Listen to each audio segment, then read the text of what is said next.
بسم اللہ الرحمن الرحیم۔ مصر کے مشہور طبیب قطعی کی طب میں مہارت۔ واقعہ لکھا ہے کہ ایک دفعہ ایسا اتفاق ہوا کہ ایک رئیس کے نوجوان لڑکے کو مصر میں سکتہ ہو گیا، تو اس کو دیکھنے کے لیے تمام اطباء کو جمع کیا گیا۔ ان میں قطعی بھی تھا۔ تمام اطباء کی رائے اس کی موت پر متفق ہو گئی سوائے قطعی کے، اور اہل میت نے اس کو نہلانے اور دفن کا انتظام بھی شروع کر دیا تھا۔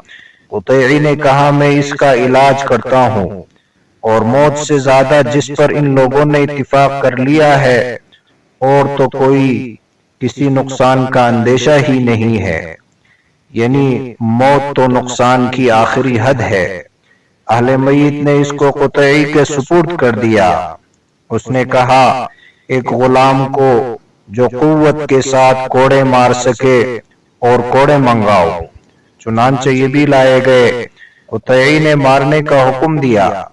اس نے کھینچ کر 10 کوڑے پوری طاقت سے مارے، پھر اس نے اس کے بدن پر ہاتھ پھیرا اور 10 لگوائے، پھر تجسس کیا اور اطباء سے پوچھا کہ کیا مردے کی نبض حرکت کر سکتی ہے؟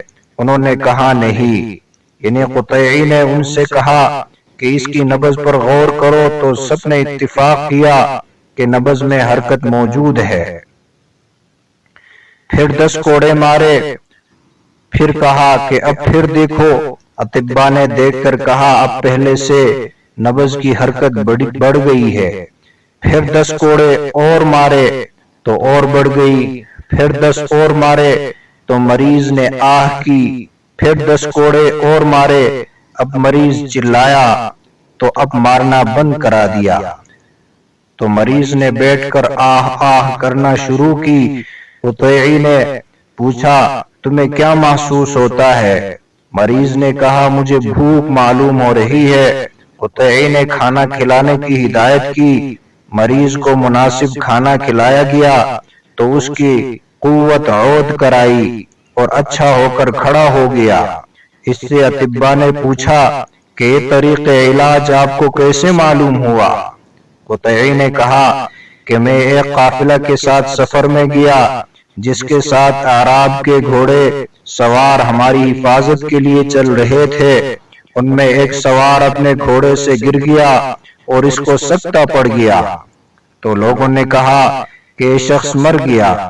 تو ان میں سے ایک بوڑھا آیا اور اس نے اس کو بہت ہی شدت اور سختی سے مارنا شروع کیا، جب تک اس کو ہوش نہ آ گیا۔ اس وقت تک برابر مارتا ہی رہا۔ میں اس سے سمجھا کہ چوٹ اپنی طرف حرارت کو کھینچتی ہے، جس نے اس کے سکتے کو زائل کر دیا۔ اسی قیاس پر میں نے اس بیمار کا علاج کیا۔